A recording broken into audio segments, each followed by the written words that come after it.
My name is Olivia Torres, and I'm 38 years old. Last Christmas Eve, my mother forced me to eat dinner on the porch in 30-degree weather, while my family celebrated inside, toasting to my failures with champagne that cost more than my weekly salary. She said I was too poor to sit at her table, that my janitor uniform might contaminate the other guests. But when a $100 million Powerball ticket fell from my torn pocket onto her Italian marble floor, she dove for it like her life depended on it, claiming it was hers because it touched her property. The sound she made when she discovered I'd already cashed it 3 weeks earlier and donated $90 million to charity is something I'll never forget. Before we continue, please take a moment to like and subscribe, but only if you genuinely enjoy this story. I'd love to know where you're watching from and what time it is in your corner of the world. This is the story of how poverty taught me something that $100 million confirmed. Money doesn't change people. It just reveals who they really are. 5 years ago, I was CEO of a tech startup called Next Gen Solutions. We developed software for small businesses, and I'd invested everything, my savings, my 401k, even borrowed against my condo. When the company collapsed after a major client defaulted, I lost $500,000 overnight. The bankruptcy papers were signed in the same building where I now mop floors every night from 6 p.m. to 2 a.m. Yes, I'm a janitor in my own former office building. Every evening, I push my cart past the corner suite on the 15th floor, Suite 1520, where I once made decisions that affected 40 employees. Now I empty the trash cans of executives half my age who don't even look up when I enter. The nameplate on that door reads, Harrison Tech Ventures now, but I still remember when it said, Olivia Torres, Chief Executive Officer. My mother, Margaret, never let me forget this fall from grace. You had everything, she'd say at every family gathering, her voice carrying across crowded rooms, and you threw it all away on some ridiculous dream. She'd turn to whoever was listening, cousins, aunts, family friends, and add, thank God Daniel has a better head for business. Daniel, my younger brother who's failed at 6 different ventures and currently owes $300,000 to various creditors, including some particularly unforgiving ones who call at all hours.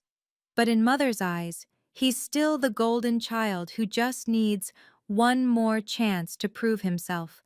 The difference between us? He never fell from anywhere because he never climbed in the first place. Every night as I clean those offices, I think about second chances and who deserves them. Sometimes the universe has its own way of answering that question. The Torres family fortune was built by my grandmother Eleanor, who started with a small bakery in 1962 and turned it into a chain of 30 stores before selling to a national corporation.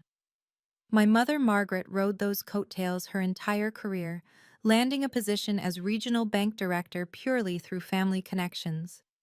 She retired at 60 with a full pension and a $2 million house in Westchester, the one she inherited from my grandfather, not earned herself. The house itself is a monument to inherited wealth. 7 bedrooms, Italian marble imported in the 70s, a swimming pool that hasn't been used in a decade. Every Christmas, she fills it with relatives who come to pay homage and jockey for position in her will. She's made it clear she has $5 million to leave behind, though Grandma Eleanor, still sharp at 85, controls the real family fortune, an estate worth nearly $20 million that Margaret assumes will pass to her eventually. Just last week, Daniel called me at 2 a.m., drunk and desperate. Sis, I need 50 grand by Friday or they're going to break my legs. Mom already gave me some, but I need more. I could hear slot machines in the background. When I told him I didn't have it, he laughed bitterly. Right, the janitor sister. I forgot. Maybe you can mop up my blood when they're done with me.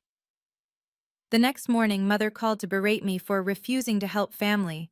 She'd given him another $50,000 from her retirement account, his 8th loan this year. At least Daniel tries, she said. He takes risks. You just gave up. I said nothing. I'd learned long ago that defending myself only gave her more ammunition. 3 weeks before Christmas, I was cleaning the executive bathroom on the 15th floor when I found a crumpled dollar bill behind the toilet. Most people would have thrown it away. It was damp and disgusting. But minimum wage teaches you that every dollar counts. I smoothed it out, dried it with paper towels, and decided to buy a Powerball ticket on my way home. The jackpot was at $100 million. Why not? I bought the ticket at the same bodega where I get my coffee every morning at 5 a.m. before my shift.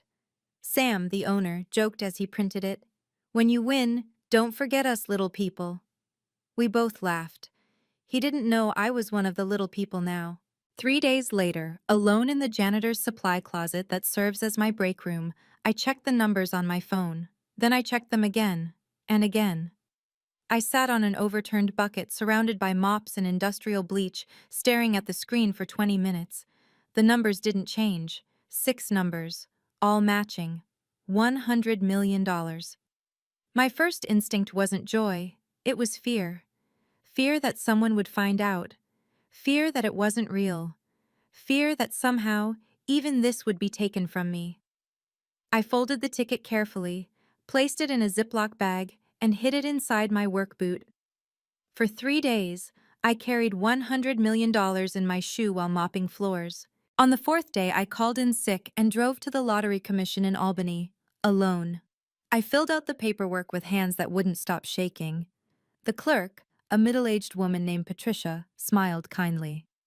"Honey, you need to get a lawyer before you sign anything else." She was right. I needed a plan. The lawyer's name was Maria Santos, recommended by Patricia at the Lottery Commission. Her office was in the same building where I used to work, 2 floors above my old suite. As I sat in her leather chair, she explained my options: lump sum versus annuity, tax implications, and most importantly, how to claim the prize quietly. "I want to set up a trust," I told her. "An irrevocable charitable trust for $90 million of the after-tax amount." She raised an eyebrow. "That's generous. You'll only have about $10 million left for yourself after taxes in the donation." "It's enough," I said. "The foundation will help women who've failed at business get second chances. Real support, not just motivational speeches." As she drew up the papers, I made another request.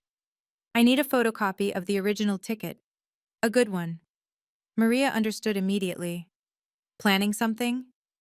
"Just a family Christmas dinner." Over the next 2 weeks, I executed everything quietly. The ticket was validated, the money transferred, the Second Chances Foundation established with me as director. I even bought back my old building through a shell company, though no one would know until after the holidays. Then I went shopping, but not for what you'd expect. At Goodwill, I found the perfect outfit: a pilled sweater that might have been burgundy once, polyester pants with a subtle stain on the knee, and shoes with separated soles. I looked at myself in the thrift store mirror and smiled. Perfect. The morning of Christmas Eve, I tucked the photocopied ticket into the pocket of that old sweater. The real ticket was already with the Lottery Commission, processed and paid. But Margaret didn't need to know that. Not yet.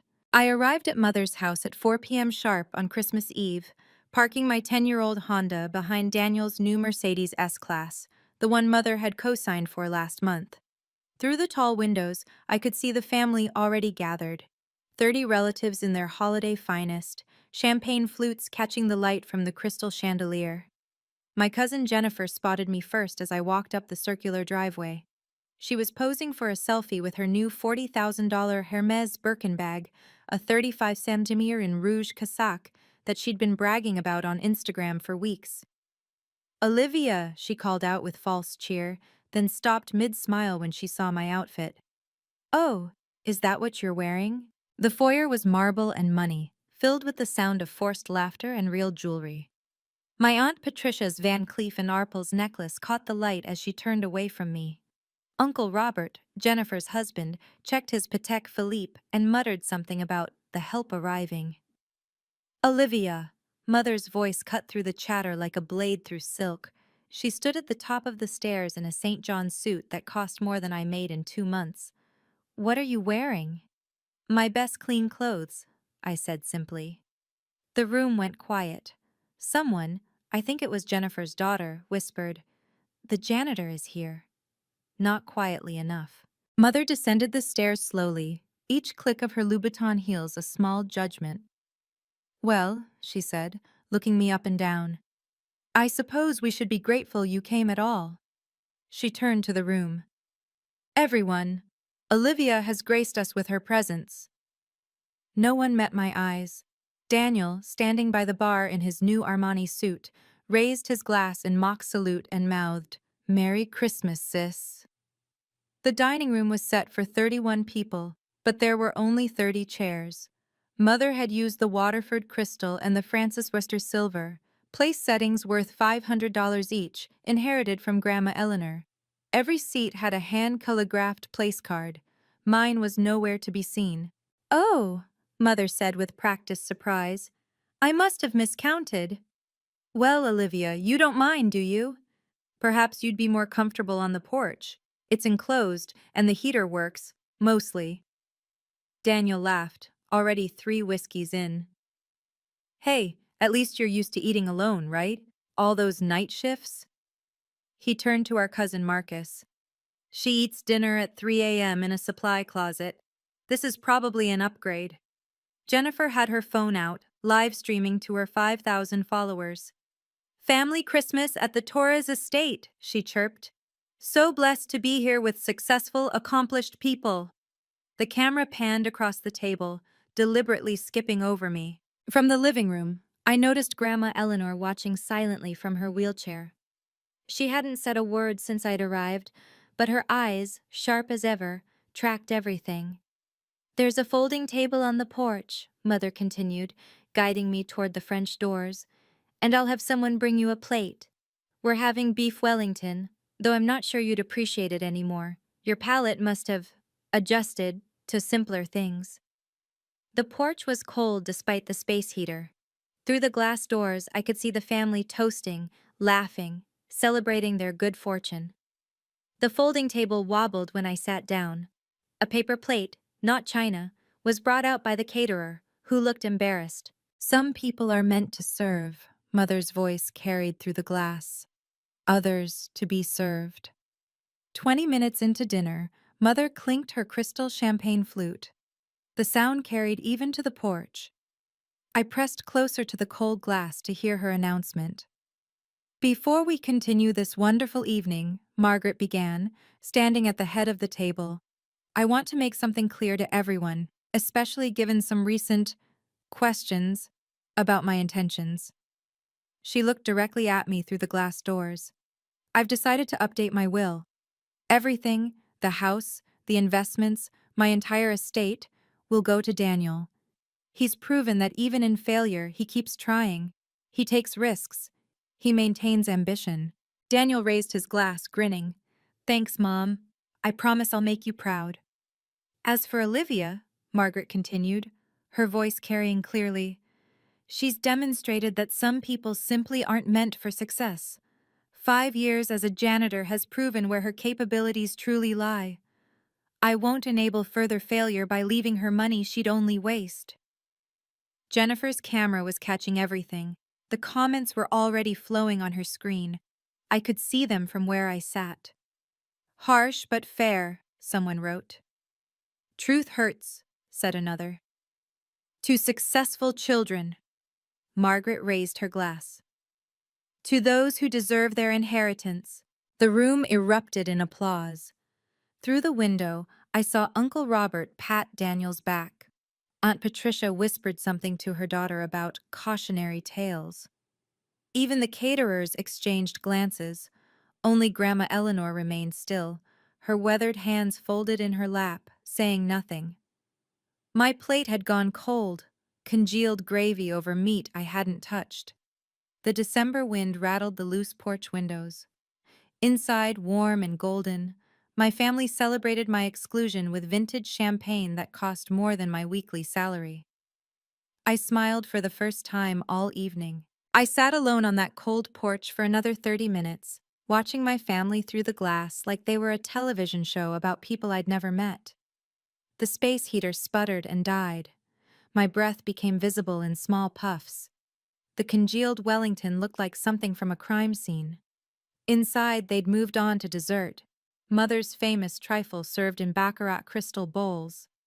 Daniel was telling a story about his latest investment opportunity, his hands moving wildly, whiskey sloshing dangerously close to Aunt Patricia's white cashmere dress. Jennifer had switched from live streaming to taking photos of everyone's jewelry, zooming in on watches and rings for her luxury lifestyle Instagram. I pulled out my phone and scrolled through my bank app one last time.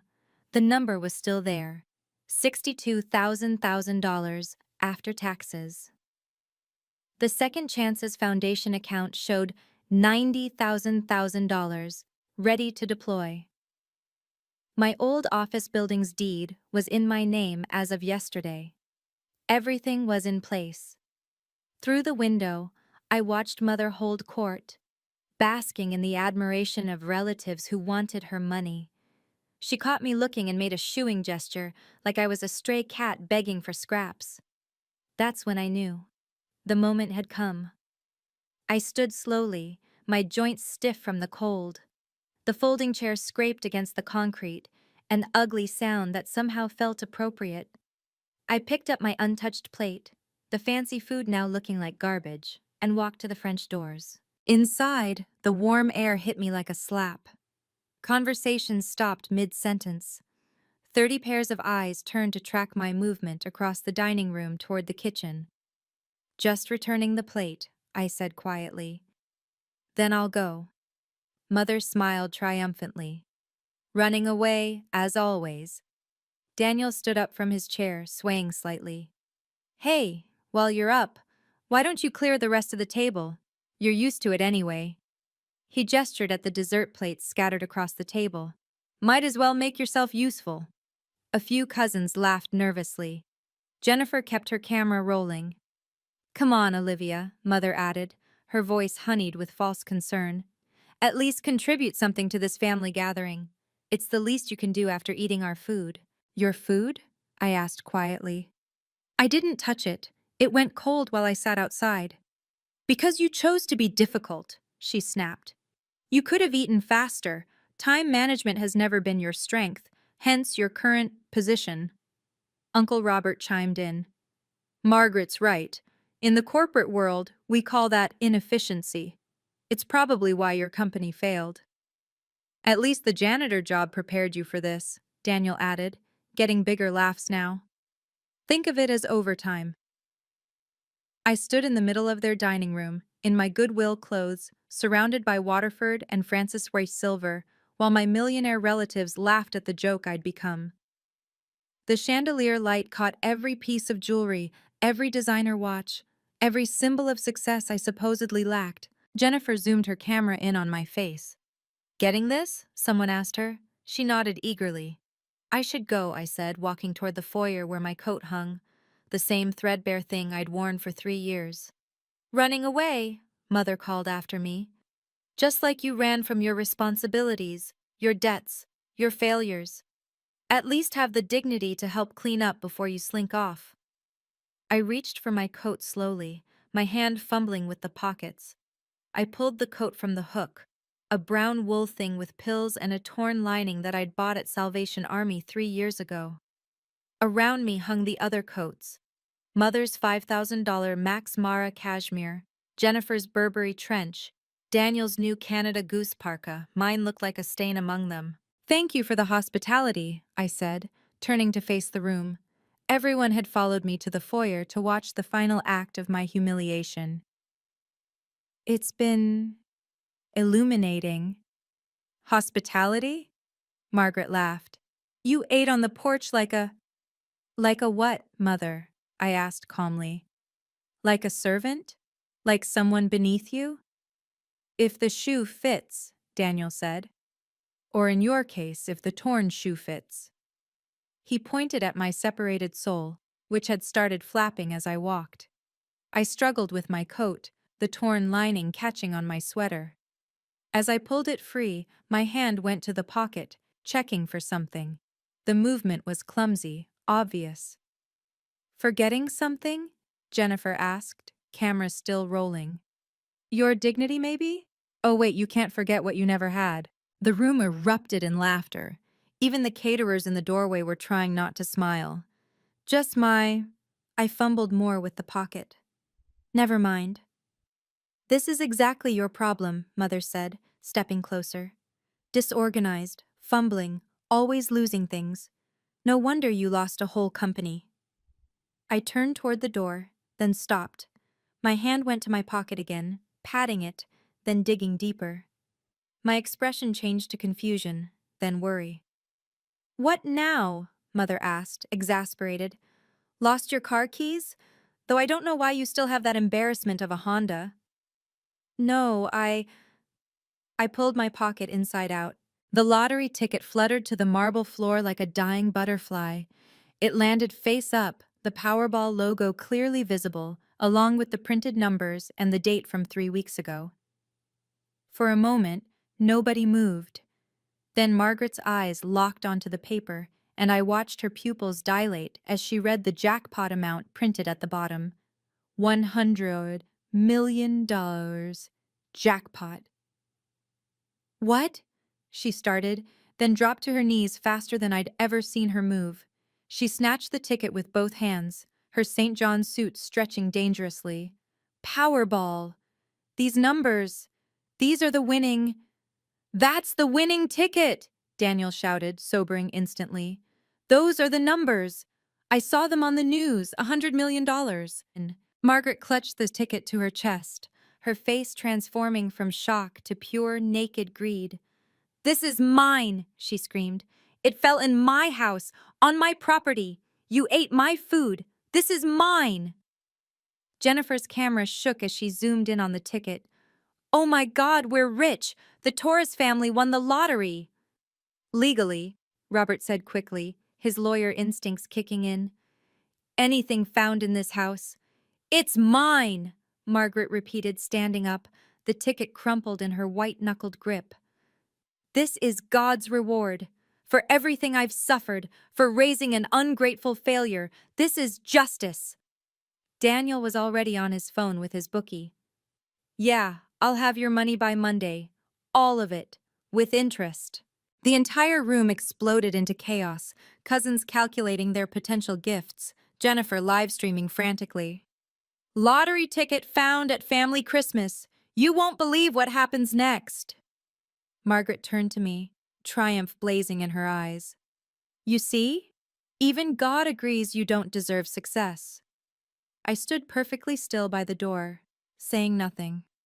If you've ever been underestimated by your own family, type dignity in the comments. I see you, and you're not alone. Please hit that like button. It really helps more people find these stories of justice. And trust me, you'll want to see what happens when greed meets reality.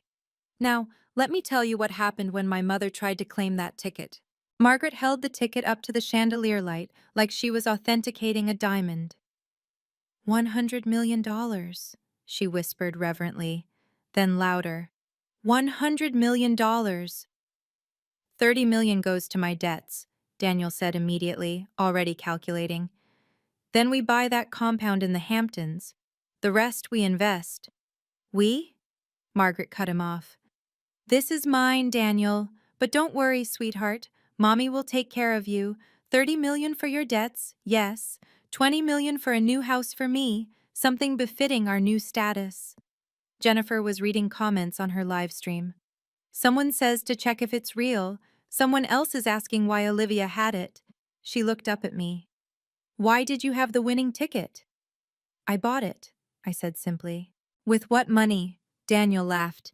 You make minimum wage. $1 I found cleaning toilets, I replied. The room exploded in laughter again. How poetic, Mother exclaimed. Toilet money. But you found that dollar in my son's building, during work hours, I'm sure. That makes it company property, which means nothing, Robert interrupted, his legal mind working. But the ticket was abandoned in this house. Olivia clearly dropped it and left it behind. In legal terms, that's abandonment of property. The homeowner has salvage rights. Exactly. Margaret clutched the ticket tighter. God meant for me to have this. Why else would she drop it here? It's divine intervention. She pulled out her phone with shaking hands. I'm calling the lottery commission right now. We're claiming this immediately. Put it on speaker, Jennifer shouted. This is going viral. We're at 50,000 viewers. Everyone crowded closer as Margaret dialed. Robert had already pulled up lottery law on his phone. According to state regulations, he announced with authority, his $5,000 Armani suit giving him an air of legal expertise. Possession is 9/10 of the law. The ticket is now in Margaret's physical possession, found on her property. You can't just take my ticket, I said quietly. Your ticket, Margaret laughed. You abandoned it. You literally dropped it and were leaving. That's legal abandonment, isn't that right, Robert? Absolutely, he confirmed. I've handled similar cases. Once property is abandoned on private premises, the property owner has full salvage rights. It's ironclad. Besides, Mother added, you owe me far more than this. 18 years of raising you. College tuition I paid. The loans I gave you for that failed company. Consider this partial repayment. You never gave me loans for my company, I said. Emotional loans, she snapped. Do you know what it cost me socially when you failed? The embarrassment? My friends at the club still whisper about it. This money is compensation for my suffering. Daniel was already planning the celebration party. We'll rent out the Rainbow Room, announce it to everyone, the Torres family come back. We should call the news stations, Jennifer suggested. This is the kind of story they love, from rags to riches. Well, you'll still be in rags, Olivia, but the rest of us... The phone was ringing. Margaret put it on speaker, and the automated lottery commission menu began playing. For winning ticket verification, press 1, the robotic voice said. Margaret pressed 1 with a perfectly manicured nail, her hand trembling with anticipation. Please have your ticket ready, the voice continued. Everyone held their breath. State Lottery Commission, Prize Claims Department. This is Patricia speaking. How may I help you? The same Patricia who'd helped me 3 weeks ago, though Mother didn't know that. Yes, Margaret practically shouted into the phone. We have the winning Powerball ticket, the $100 million one. I see. May I have the ticket number, please? Margaret read the numbers slowly, carefully, her voice shaking. PB 7745 9821 3346 7789. One moment, please. We could hear typing. The room was so quiet you could hear the caterers breathing in the kitchen doorway. Ma'am, can you confirm the date on the ticket? December 3rd, Margaret said. 3 weeks ago. And your name? Margaret Torres. Torres. More typing, then a pause that seemed to last forever. Mrs. Torres, I need to inform you that this ticket was already claimed and processed. The room froze. Margaret's face went white. That's impossible. I'm holding it right here. The original ticket was submitted to our offices on December 7th by... Patricia paused, and I could picture her looking at her screen. Olivia Torres. The prize money was transferred to her accounts after tax withholding. What you're holding must be a photocopy. A photocopy? Margaret screamed. She held the ticket up to the light again, and now, in the bright chandelier glare, you could see it, the slight pixelation, the too perfect whiteness of the paper. But, Daniel stammered, that's fraud. She tricked us. Ma'am, Patricia continued calmly, is there anything else I can help you with? Margaret couldn't speak. The phone slipped from her hand and clattered on the marble floor. Jennifer's livestream chat was exploding with laughing emojis and scammed comments. Everyone turned to look at me. This ticket was claimed 3 weeks ago. Patricia's voice continued from the phone on the floor, now on speaker for all to hear. On December 7th at 2:47 p.m. to be exact, by Olivia Torres, the payment was processed and completed. Margaret's hands were shaking as she picked up the phone. But I have it right here. She dropped it. It's mine. What you have is a photocopy, ma'am. The original ticket is in our vault, as required by law. Is Ms. Olivia Torres there? I can confirm with her if you'd like. I'm here, I said calmly. Ms. Torres, congratulations again on your win. I hope the foundation paperwork went through smoothly. Foundation? Margaret's voice cracked. What foundation? Thank you, Patricia, I said. Everything was processed perfectly. Wonderful. Have a lovely holiday. The line went dead. The room erupted. Daniel lunged for the ticket in Margaret's hand, holding it up to the light. It is a photocopy. Look at the edges. The color's off. You knew, Margaret screamed at me. You came here with a fake ticket. You set us up. I came here with a piece of paper, I said quietly. You're the one who dove for it. You're the one who claimed it was yours. You're the one who called the lottery commission to steal what you thought was my property. Jennifer's phone was going crazy. The viewer count had jumped to 75,000. Comments were flooding in. OMG, the mother got played. Karma is real. This is better than Netflix. Show us proof, Daniel demanded. If you really won, where's the proof? I reached into my other pocket, the one I hadn't fumbled with, and pulled out a folded document. The document was pristine, official, with the State Lottery Commission seal embossed in gold. I unfolded it slowly, letting everyone see the header. Official prize claim receipt. This is my receipt, I said, holding it up. Notarized, witnessed, and signed by 3 state officials. December 7th, 2:47 p.m. Prize amount, $100 million. Lump sum payment selected, $62 million after federal and state taxes. Robert snatched it from my hands, his lawyer eyes scanning every line. His face went pale. This is real. The notary seal, the signatures, everything. Let me see the bank statement, Margaret demanded. I pulled out my phone, logged into my account, and turned the screen toward them. The balance showed 62,847,293.45. Margaret's knees buckled. Daniel caught her, but he was staring at the phone screen in horror. But wait, I said, pulling out another document. There's more. The second paper was even more official-looking. Irrevocable Charitable Trust Establishment. What is that? Jennifer whispered, her camera shaking. 3 days after claiming the prize, I established the Second Chances Foundation. $90 million, the full pre-tax amount minus $10 million for my personal use, is now permanently locked in a charitable trust. It will provide grants for women who failed at business and need a second chance. You gave away $90 million? Daniel screamed. It's irrevocable, Robert confirmed, reading the document. She can't undo it even if she wanted to. The money's gone. Well, not gone. It's just not hers anymore. You idiot, Margaret shrieked. You had $100 million and you gave it away? I kept what I needed, I said simply. $10 million is more than enough for a fresh start. The Second Chances Foundation, I continued, holding up the trust document, is already operational. The board includes 3 former Fortune 500 CEOs, 2 venture capitalists, and interestingly enough, Maria Santos, Grandma Eleanor's personal attorney.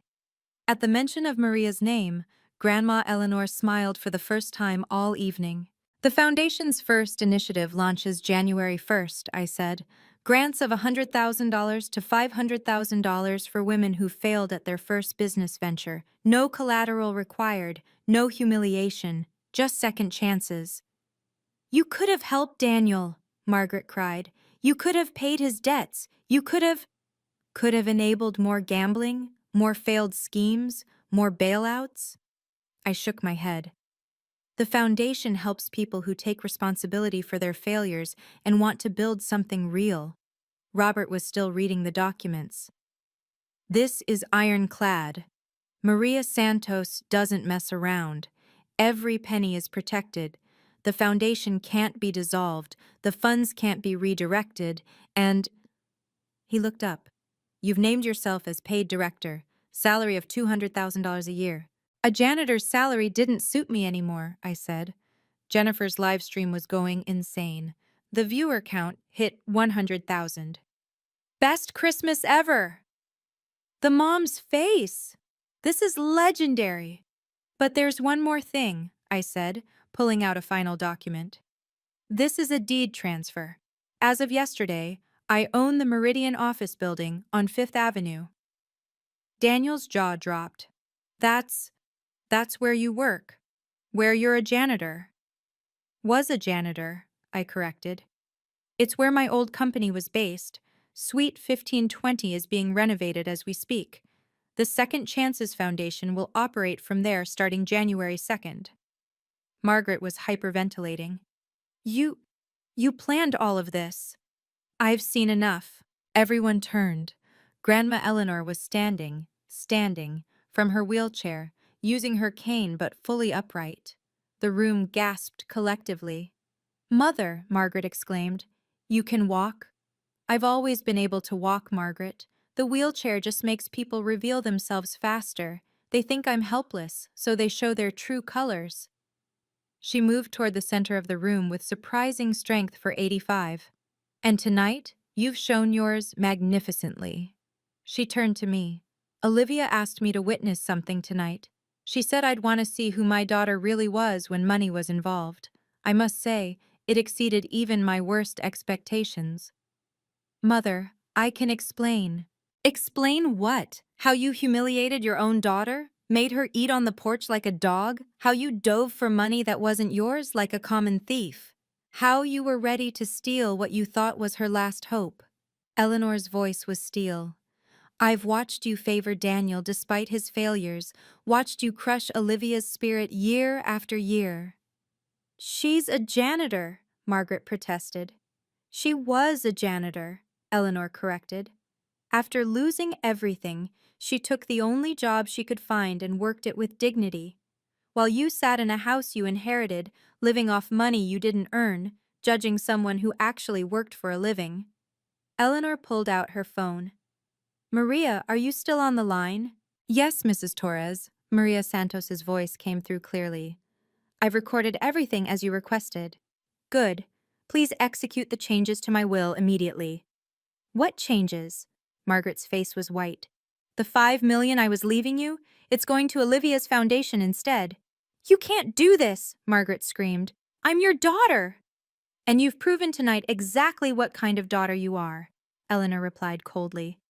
Maria, please confirm the changes. Maria's voice came through the speaker. The codicil to your will has been updated. Margaret Torres is removed as beneficiary. The $5 million previously allocated to her will now go to the Second Chances Foundation upon your passing, witnessed and notarized. As for Daniel, Eleanor continued, turning to my brother who was sweating through his Armani suit, the trust fund I set up for you, the one that would have paid out $1 million on your 40th birthday, that's dissolved too. That money will go to Olivia's foundation to help people who actually want to work. Daniel's phone started ringing, then another, all his creditors, somehow knowing their last hope of payment had evaporated.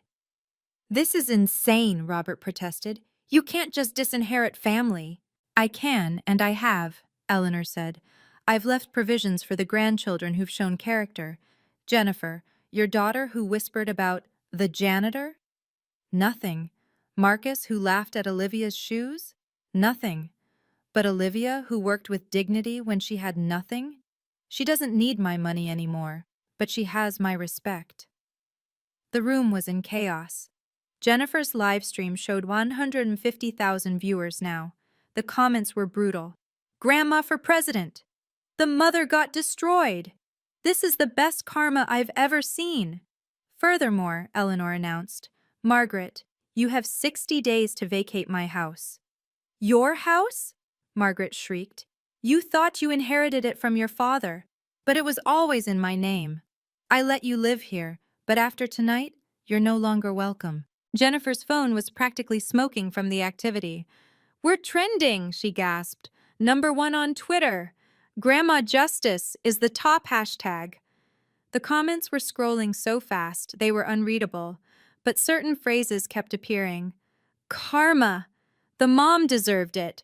Toxic family exposed. That grandmother is savage. Daniel's phone wouldn't stop ringing. He was declining call after call, but they kept coming.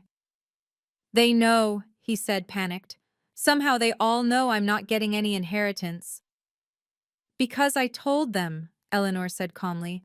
I called your major creditors this afternoon, wanted them to know the well was dry.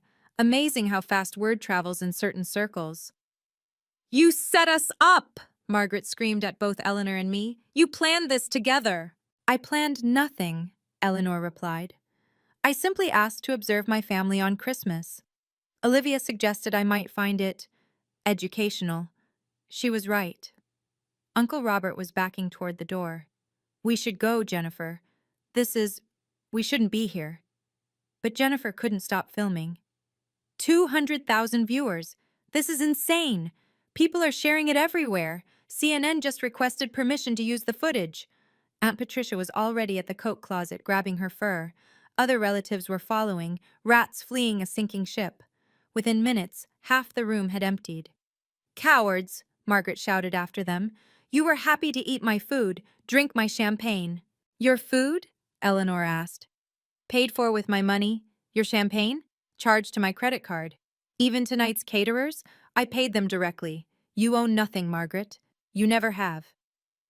Daniel's phone rang again. This time he answered. We could all hear the voice on the other end. You have 48 hours to pay, or we start breaking things. Margaret fell to her knees, still clutching the worthless photocopy. Her perfect makeup was running in black streaks down her face. Olivia, please, I'm your mother. Yes, I said quietly. You are. I raised you, I fed you, I clothed you. With Grandma's money, I pointed out. But I loved you. Did you, when you made me eat on the porch? When you called me a failure in front of everyone? When you announced I wasn't worthy of inheritance? Was that love? She crawled forward, actually crawled, grabbing at my torn shoes. I was trying to motivate you. Tough love. I wanted you to succeed. No, I said, stepping back. You wanted me to fail so you could feel superior. Well, congratulations. I did fail. I lost everything. And in losing everything, I found out who really cared about me. Family helps family, she sobbed. Family doesn't humiliate family. Family doesn't make family eat alone in the cold. Family doesn't steal from family, which is what you tried to do with that ticket. But you have millions, you could save us. Daniel needs help, I'll lose the house. It's not your house, Eleanor reminded her. It never was. Olivia, please, Margaret wailed. Just give Daniel something. $1 million, even $500,000. He'll die if he can't pay. He can get a job, I said. I hear there's an opening for a janitor at the Meridian building. Night shift, minimum wage, but honest work. Daniel made a choking sound. I'd rather die. That's your choice, I said. But I worked that job for 5 years. It taught me humility, something you both desperately need to learn. I stood in the center of my mother's foyer, my grandmother's foyer, surrounded by the wreckage of my family's greed. The marble floor was littered with champagne glasses, the worthless lottery ticket, and what was left of Margaret's dignity. You want to know what I learned as a janitor? I asked the room. I learned that money doesn't buy self-respect, but it does reveal character. Tonight, you've all shown me yours. I looked at each remaining relative. Uncle Robert, you were ready to use your legal knowledge to steal from me. Aunt Patricia, you whispered about me like I wasn't human. Jennifer, you broadcast my humiliation for likes and follows. But you got rich, Jennifer protested. This worked out for you. I was already rich when I walked in here, I said. But I wanted to see if any of you would treat me with kindness when you thought I had nothing. Not one of you did. Not even my own mother. I turned back to Margaret. The 10 million I kept? It's not for luxury, it's for a new start. A house that I earned, a car that I bought, a life that's mine, and you'll never be part of it. You're cruel, Margaret spat. Heartless. No, I said. I'm free. For the first time in my life, I'm free of your judgment, your conditions, your twisted version of love. That's worth more than $100 million. I looked at Eleanor.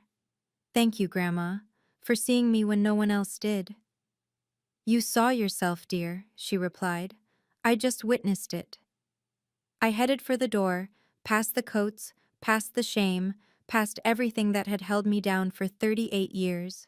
At the door, I turned back one last time. The foyer looked like a battlefield. Margaret on her knees, Daniel frantically texting his creditors, Jennifer still filming but crying now, realizing she'd been on the wrong side of history. I reached for my shabby coat, then stopped. You know what? Keep it.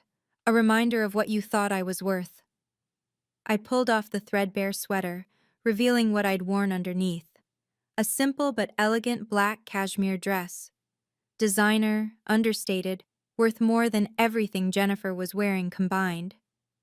You never even noticed, I said. You saw what you wanted to see. A failure. A janitor. Someone beneath you. From my purse, which they hadn't noticed was a $30,000 Hermes Kelly bag in noir, I pulled out a car fob. Not for the 10-year-old Honda. For the Tesla Model S that had been waiting around the corner, my driver keeping it warm. Merry Christmas, I said to the room. You got exactly what you deserve. Each other. I walked out into the December night. Snow was falling, soft and clean. My driver, James, was standing by the Tesla. How did it go, Ms. Torres? He asked. Exactly as expected, I said.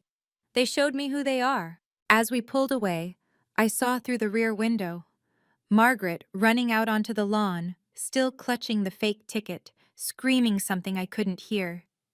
Daniel beside her, on his knees in the snow.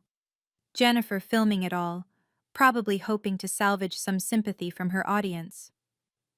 My phone buzzed. A text from Eleanor. Proud of you, dear. The foundation will change lives.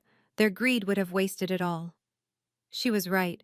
Every penny I'd given away was worth this moment of absolute clarity. Has someone in your family ever shown their true colors when money was involved? You're not alone. The comments are full of similar stories. Please share your experience below, and remember to subscribe if you want to hear more stories about people standing up to toxic families. Now let me tell you what happened in the days and months that followed. The aftermath was swift and brutal. Within an hour, Jennifer's live stream had been screen recorded and shared across every platform. Lottery karma became the #1 trending topic worldwide. Margaret holding the fake ticket, diving for it like an animal, became a meme within hours. Robert tried to do damage control, claiming the video was edited, that Jennifer had been forced to film, but the internet had receipts. Jennifer's own previous videos showing her bragging about the family wealth, mocking poor relatives without naming names. Internet detectives quickly figured out she meant me. The Lottery Commission released a statement confirming that yes, the prize had been claimed by Olivia Torres on December 7th, and no, a photocopy has no value whatsoever. They added a warning about lottery scams, using Margaret as a cautionary tale without naming her directly. Everyone knew who they meant. Daniel's creditors weren't waiting.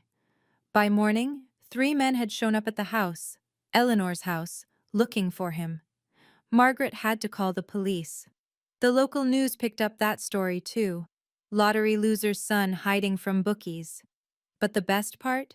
The caterers, the ones who'd watched me eat alone on the porch, went to the media. We felt so bad for her, one said. They treated her like she wasn't even human. Then she turned out to be worth millions and had given most of it to charity. It's like a fairy tale, but better because the villains got what they deserved. Within 48 hours, Margaret's social media had to be shut down. The comments were devastating. Her country club released a statement that she was no longer a member in good standing. Translation banned. By New Year's Eve, the video had 50 million views across all platforms. Grandma Justice merchandise was being sold on Etsy. Someone had auto-tuned Margaret's It's Mine scream into a dance remix that charted on Spotify. News outlets worldwide picked up the story. The BBC called it the Christmas comeuppance. Japanese television did a full-hour special with actors recreating the scene.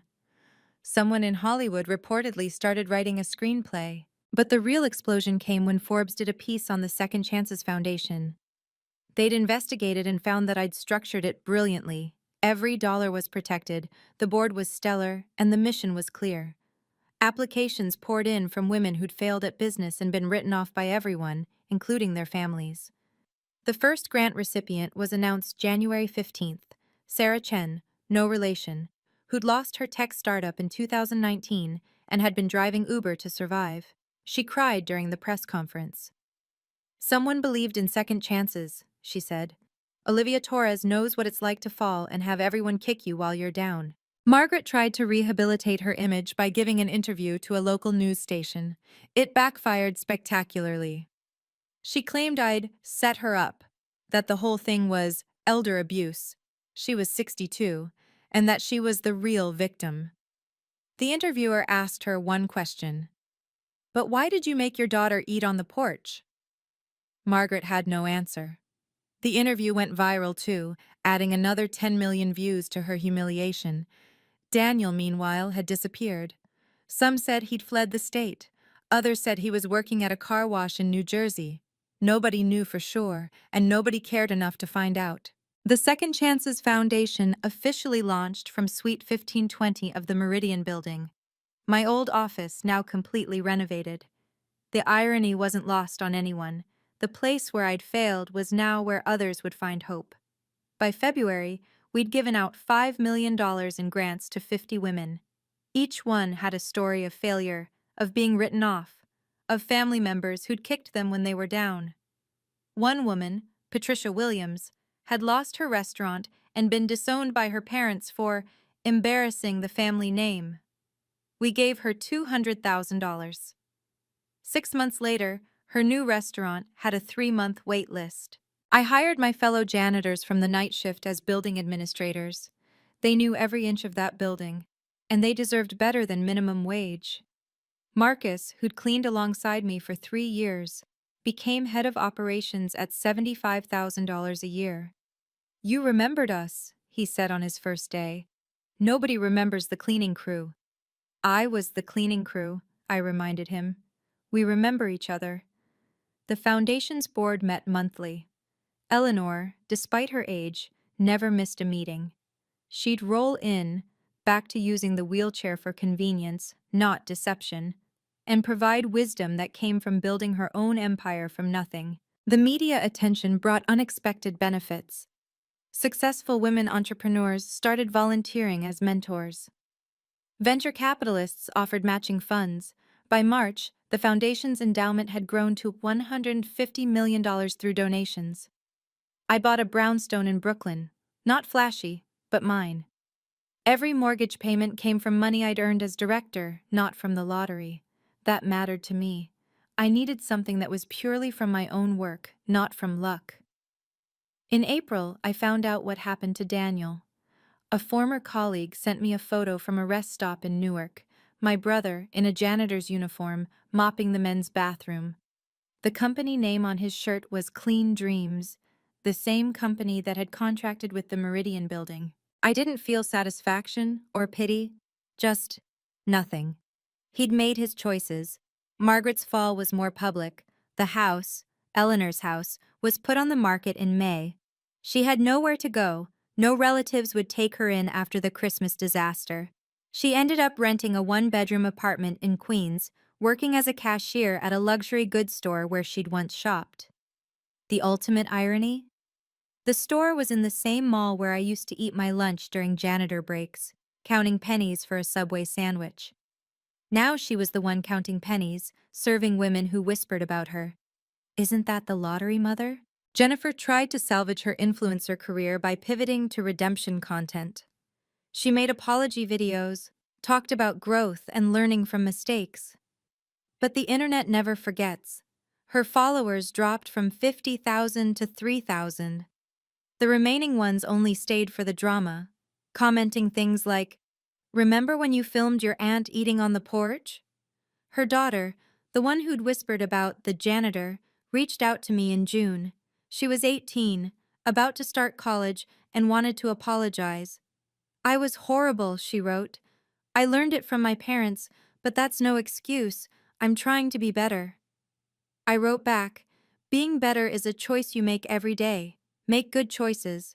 She's now studying social work, wants to help homeless families. Sometimes people surprise you.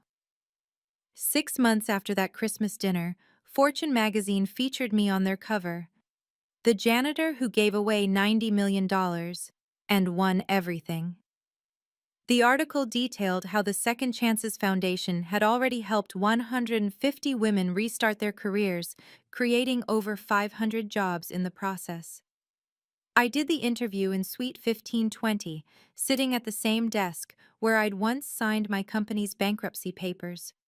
The reporter asked if I ever regretted giving away so much money. Every dollar I gave away freed me, I said. From expectations, from the need for revenge, from the weight of proving myself to people who never believed in me anyway. Eleanor was thriving at 86, serving as the foundation's honorary chair. She'd sold the Westchester house for $3 million and donated it all to the foundation. I don't need things, she said. I need purpose. Olivia gave me that. We had lunch every Sunday, not in fancy restaurants, but in her assisted living facility's dining room where she'd moved by choice. I like being around people who've lived real lives, she said, not parasites waiting for inheritance. The foundation's success stories kept coming. A woman who'd lost her accounting firm to embezzlement started over and now employed 20 people. A fashion designer whose business failed during COVID launched a sustainable clothing line that Target picked up. A chef who'd gone bankrupt opened a culinary school for formerly incarcerated women. Each success proved what I'd learned during those 5 years as a janitor. Failure isn't the end if someone believes in your beginning. My office wall had photos of all our grant recipients, no photos of family. The foundation staff, they were my real family now. People who understood that respect isn't about money, it's about character. A year after that Christmas, a customer at Margaret's store filmed her and posted it online. She was helping a wealthy woman try on a $50,000 necklace. And the customer said, "Aren't you the mother from that lottery video, the one who made her daughter eat outside?" Margaret's face crumbled. She excused herself and never came back to the floor. She was fired that afternoon for abandoning her post. The video, of course, went viral again. Lottery mom still paying for her greed became a trending topic. People were merciless in the comments, but one stood out. She still doesn't get it. She left her job rather than face the consequences of her actions, just like she never faced what she did to her daughter. Someone leaked that Margaret had the photocopy of the lottery ticket framed in her apartment. She checked the numbers daily, as if they might somehow change. Her neighbor reported hearing her on the phone, still telling people about her millions that were stolen from her. Daniel surfaced briefly when he was arrested for a minor fraud scheme, trying to sell fake lottery tickets to desperate people. The irony was perfect. He got 6 months in jail and 2 years probation. The janitor job was no longer an option. He couldn't pass the background check. Jennifer's husband, Robert, divorced her, citing irreconcilable differences. The real reason, according to court documents, was that the lottery video had destroyed his professional reputation. No one wanted a lawyer who'd tried to steal a lottery ticket on camera. The last I heard, Margaret was working at a dollar store in the Bronx, living on food stamps and Social Security. The woman who'd inherited everything and earned nothing was finally experiencing what she'd wished on me: actual poverty. Here's what I learned from winning $100 million and giving away $90 million of it. Money is just paper. It's what you do with that paper that defines you. My mother saw that paper as power, as proof of superiority, as a weapon to hurt those she deemed beneath her. She grabbed for it with both hands and ended up with nothing but worthless photocopy and a lifetime of regret. I saw it as freedom, not just for me, but for women who'd been where I'd been. Rock bottom, written off, told they were failures who didn't deserve second chances. Character is everything. It's what remains when the money's gone, when the cameras stop rolling, when you're alone with your choices. My mother's character was revealed that Christmas night. Greedy, cruel, willing to steal from her own daughter. That's who she always was. The money just exposed it. True wealth isn't in bank accounts. It's in self-respect. It's in knowing you can look at yourself in the mirror without flinching. It's in the peace that comes from living with integrity, even when, especially when, no one's watching. Sometimes you need to lose people to find yourself. I lost my family that Christmas, but I found my purpose. The Second Chances Foundation has now helped over 300 women restart their lives. That's 300 families changed, 300 stories rewritten, 300 proofs that failure isn't final. The janitors I worked with for 5 years, they were the first grant recipients. They'd pooled their savings to start a cleaning company that now has contracts with half of Manhattan's office buildings. They named it Dignity Services. I was never poor. I was just surrounded by bankrupt souls who measured worth in dollars instead of character. Now I'm free of them, and that freedom is priceless. Thank you for watching my story. If you've ever been judged by your bank account instead of your character, you're not alone. Please subscribe and hit the notification bell for more stories of underdogs who refused to stay down. Share this with someone who needs to remember their worth isn't measured in dollars. What would you have done with the $100 million? Let me know in the comments below.